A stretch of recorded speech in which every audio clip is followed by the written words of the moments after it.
It started with a typo. One wrong letter on an insurance form. One misplaced initial. One tiny, stupid error that cracked my entire life open. I wasn't snooping. I wasn't digging for secrets. I was trying to help my dad renew our health insurance. He'd asked me to double-check the documents. I was 19, home from college. It was supposed to be simple, but then I saw it. My last name spelled differently. No big deal. Maybe a clerical error. Maybe some insurance company glitch. But then I looked closer. The birth date was off. Not mine. The social security number? Not mine either. It was a file labeled Dependent Daniel Carter. But that's not my name. That's when I saw the second file. This one had my name, Ethan Wells. Different address. Different parents. Different everything. I froze. My fingers went numb. My chest hollowed. I scrolled, scanned, searched. Nothing made sense. There was no Ethan Carter in the system, but there was an Ethan Wells, born the same day as me, to different parents, in a different city. 1,000 thoughts flooded my mind. Adoption? Identity theft? Some kind of error? I tried to laugh it off. Told myself it didn't mean anything. Until I opened our family safe. I shouldn't have done it. But once you see something like that, you can't not look further. I knew the code. 0426, my mom's birthday. The lock clicked open, and inside were passports, birth certificates, deeds, and one small, crumpled envelope. No name on it. Inside? A hospital bracelet. It read, Ethan Wells, male, 6 pounds 13 ounces, 3:14 a.m. My hands trembled. The birth date was right. The time was right. The name was not. Red triangle pointed out I never asked to know the truth. But now I had it, and I had no idea what to do with it. I couldn't sleep that night. I stared at the ceiling, the hospital bracelet on my nightstand like a grenade waiting to go off. My parents were downstairs, laughing, watching a movie. Normal, but everything felt wrong now. I thought about asking them, confronting them, but every time I rehearsed it in my head, it came out like an accusation. Why did you lie to me? Whose son am I? The next morning, I slipped out early. No breakfast. No eye contact. I drove to the address listed on the insurance form, the one linked to Ethan Wells. It was a small house in Lancaster, Pennsylvania, about 2 hours from where I'd grown up. I didn't plan what I'd do when I got there. I just knew I had to see it. A woman answered the door. Late 40s. Short hair. Tired eyes. She looked at me like she'd seen a ghost. Can I help you? She asked. I think I'm your son, I blurted. She gasped. Her hands flew to her mouth. And then she started crying. She invited me inside. I stepped into a living room that smelled like coffee and old memories. A dog barked in the distance. Family pictures lined the wall, but none had me. We sat in silence at first. She poured tea with trembling hands. I always wondered if this day would come, she said softly. I just didn't think it would be like this. Can you tell me what happened? I asked. She nodded, took a breath, and then everything unraveled. I gave birth to you 19 years ago, she began. But something went wrong in the nursery. There was a mix-up. A fire alarm went off. Chaos. They handed me the wrong baby. My heart dropped. You're saying? I was switched. She nodded, tears in her eyes. We didn't know for years. And when we found out, your real parents had already bonded with you, loved you, raised you, and you were thriving. What were we supposed to do? Rip your life apart? I sat there, stunned. So they knew. They knew. But they never told you. And we never tried to take you back. Why now? I whispered. Why does this file even exist? She hesitated, then reached for her phone, scrolled, handed it to me. A photo appeared. A boy, my age, same hair, same eyes, but not me. That's Daniel, the son they raised, the one born to your parents. He died in a car crash 2 years ago. The room spun. They lost their biological son, she said. And you were never told who you really were. Red triangle pointed down. That's when I realized I wasn't just someone's lost child. I was someone's replacement. I left that house with my name echoing in someone else's hallway. Ethan Wells. That was supposed to be me. But instead, I had lived 19 years as someone else's second chance. I didn't drive home. I just drove. Empty roads. Gray skies. My reflection in the mirror felt like a stranger staring back. Every memory I had with my parents, every hug, every birthday, every fight, it all played on repeat, suddenly threaded with doubt. Was any of it real? They didn't just raise me. They replaced him with me. Daniel. The boy who should have grown up in my room, played on my baseball team, sat in the back seat while Dad sang off-key road trip songs. He died, and they kept living with me. Red Triangle pointed out I wasn't a son. I was a fill-in. I got back late. The house was dark. My parents were asleep, or pretending to be. I crept upstairs, the bracelet still tucked in my pocket like a ticking time bomb. In the silence of my room, I pulled out my phone. I typed Daniel Carter car crash into the search bar. There it was. Obituary. Local news article. Photos. Same eyes. Same birthday. His middle name was James. Mine was too. Probably not a coincidence. The article said he was driving home from a party. Lost control. Single vehicle accident. Died instantly.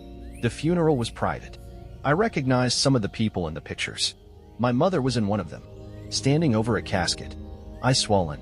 Hands clasped. Next to her? Me. Only it wasn't me. It was Daniel. And I suddenly realized what the photo captured. A life ending. And a space opening. I couldn't breathe. My chest tightened. Tears pricked the edges of my eyes. Not just for him, but for me. Because I didn't know who I was grieving for anymore. I shut the laptop, lay back, stared at the ceiling. How do you bring something like this up? At the dinner table? Over coffee? Hey, by the way, I'm not actually your son. I'm the backup. No, I needed a plan. I needed answers. And if they weren't going to give them to me willingly, I'd find them myself. The next day, I followed my dad. He left early. Didn't say where he was going. I waited a few minutes, then grabbed my keys. He drove 2 towns over, parked in front of an old storage unit. I watched from across the street as he typed the code into the gate, then disappeared into one of the rows. 30 minutes later, he came out with a box. Unmarked. Heavy. He didn't see me. I waited until he left. Then I snuck in. The lock was old. Rusted. It popped easily with a screwdriver from the glove box. Inside the unit was dust, cardboard, and grief. Boxes labeled Daniel.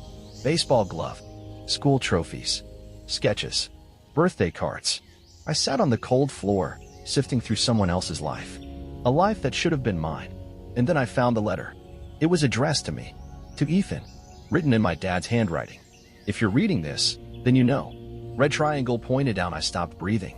Because that meant they had planned for this moment. They knew I'd find out. If you're reading this, then you know. That sentence alone flipped my entire nervous system into a free fall. My father. No, the man I called my father had written a letter meant for a day like this.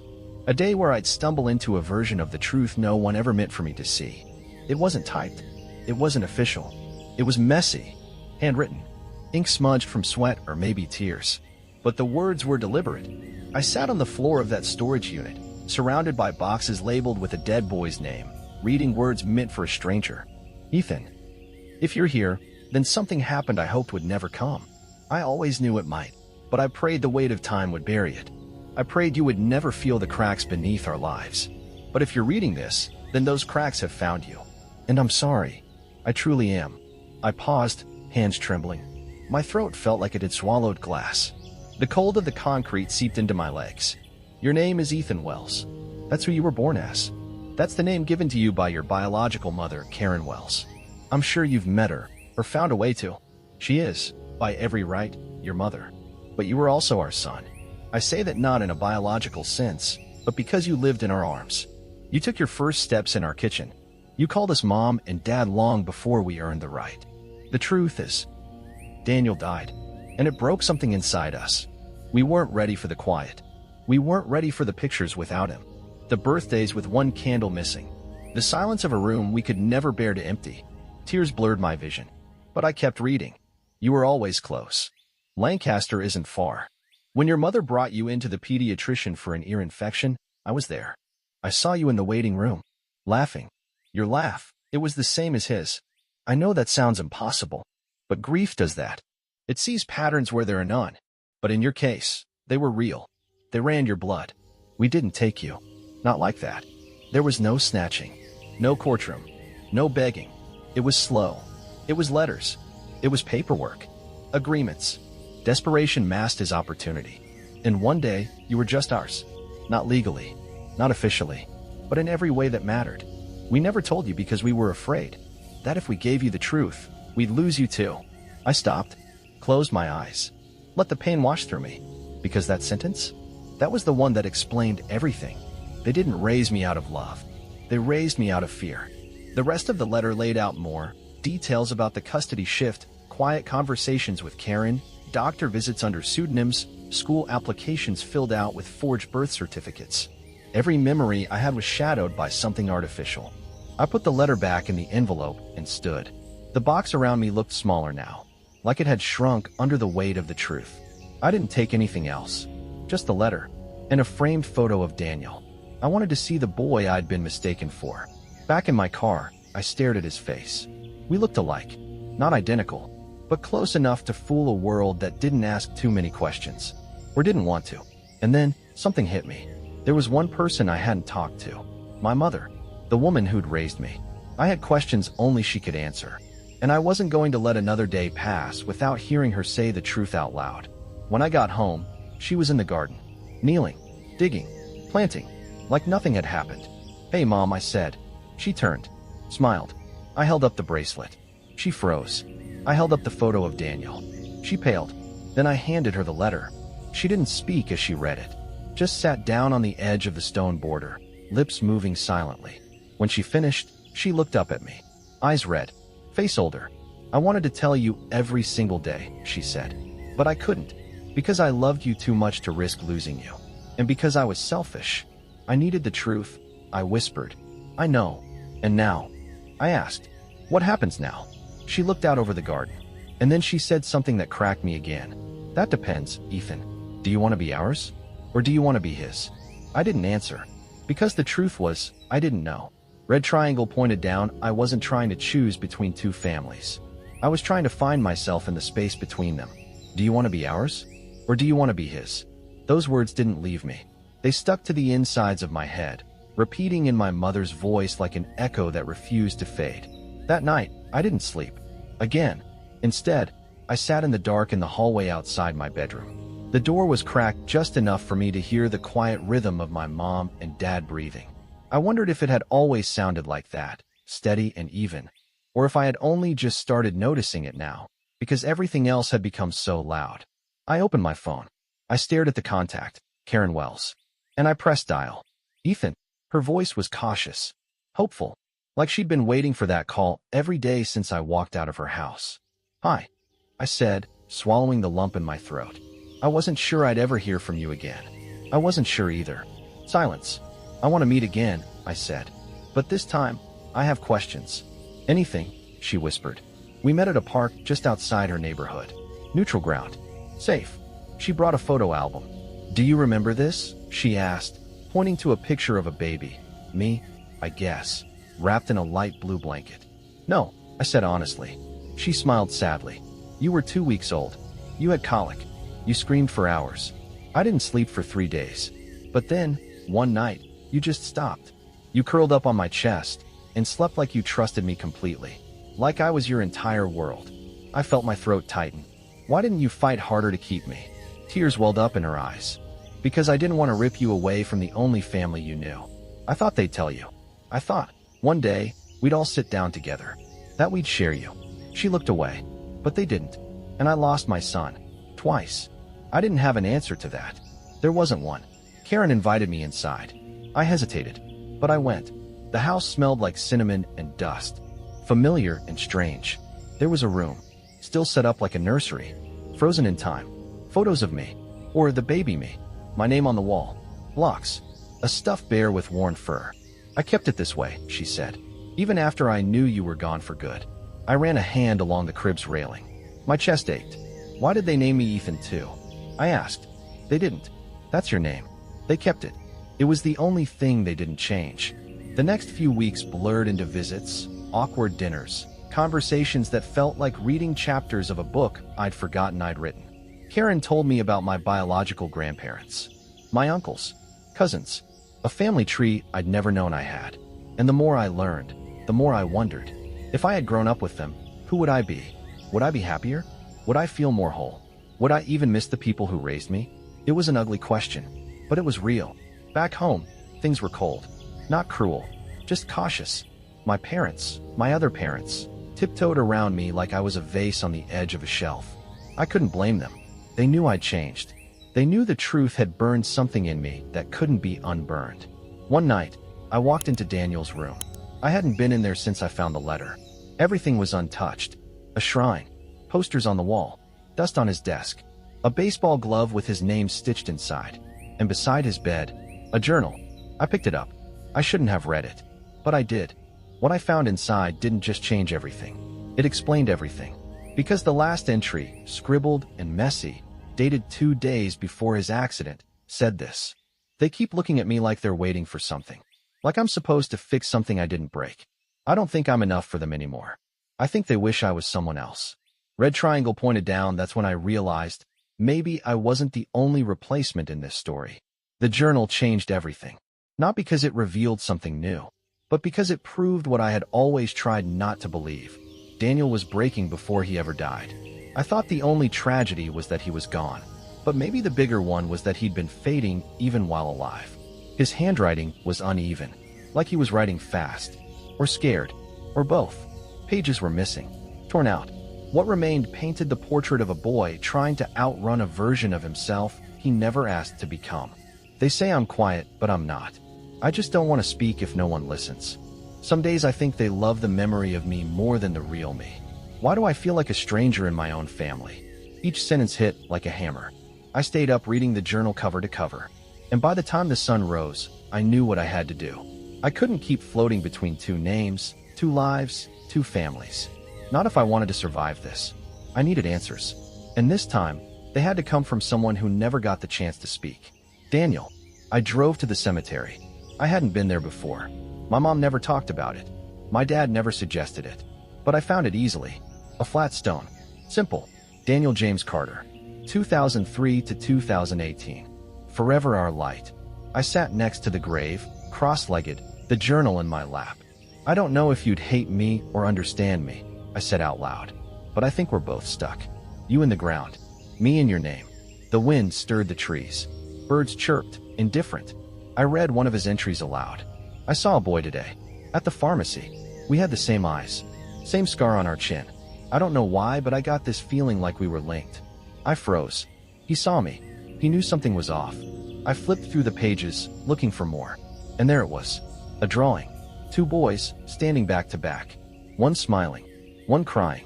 The caption read, "Only one of us gets to stay." That night, I told my parents I wanted to talk. Both of them. No letters. No deflection. No soft tones. They sat at the kitchen table, like they had for thousands of meals before. But this time, I brought Daniel's journal with me. I opened it. Read them his words. Watch their faces crumble. He thought you didn't want him anymore, I said, my voice flat. He thought you were waiting for something better. My mom started crying. My dad put his head in his hands. I didn't stop. You got what you wanted. A second chance. Me. But you never stopped mourning him long enough to see who I actually was. They didn't interrupt. They didn't argue. Because they couldn't. When I finished, I left the journal on the table. You raised 2 sons, I said. And you lost both.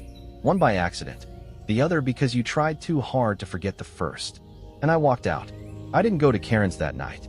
I needed silence. I needed space. So I checked into a cheap motel on the edge of town. 1 lamp. 1 bed. 1 mirror. I stared at myself. And asked a question I hadn't yet dared to say out loud. Who am I if I'm not Ethan or Daniel? Because that was the truth of it, wasn't it? I wasn't the boy who belonged to the Carters. And I wasn't just the boy Karen lost. I was something else. A collision. A ghost. A placeholder. But I didn't want to be that anymore. So I made a decision. I pulled out a notebook.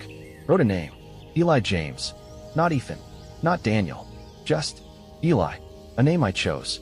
For the first time in my life, I wasn't borrowing an identity. I was making one. Red triangle pointed down. The past made me. But the future?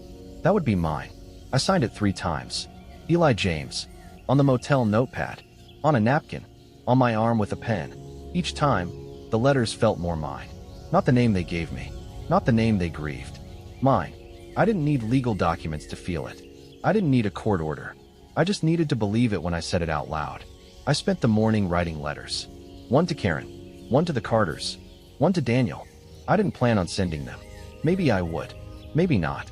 But I needed to put my heart somewhere other than in my throat. To Karen. Thank you for never stopping.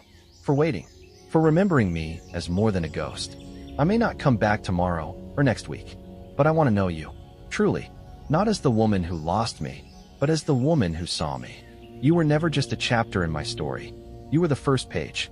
To the Carters, I forgive you, not because it was okay, but because I can't carry your grief anymore. You loved Daniel. You lost Daniel, and then you tried to keep him alive through me. I forgive that. But now, you have to see me, Eli. If you want to be part of my life, it starts from here. No more pretending. To Daniel, you didn't fail. You weren't broken. You were just a boy lost in expectation. If I had met you, I think we would have been friends. I think you would have understood me. I'll carry your name with me, not as a replacement, but as a reminder. I hope you're free now.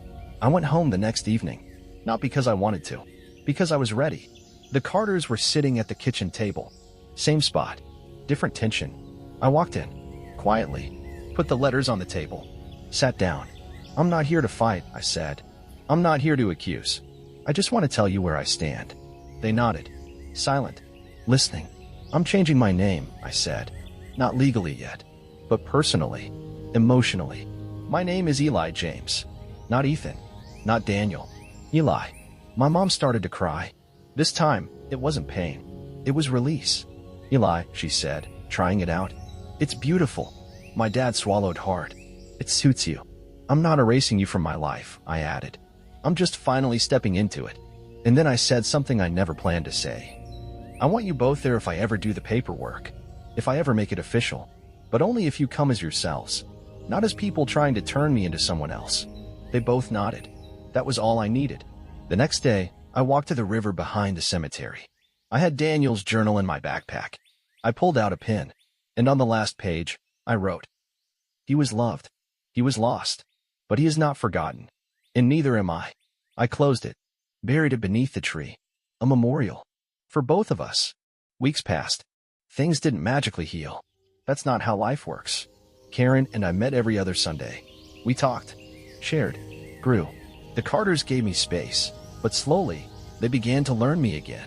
Not as a substitute, not as a shadow, as Eli. I applied for college under that name, got a part-time job using it, told the clerk at the coffee shop that was who I was. And every time someone said it back, "Thanks, Eli," I smiled a little more.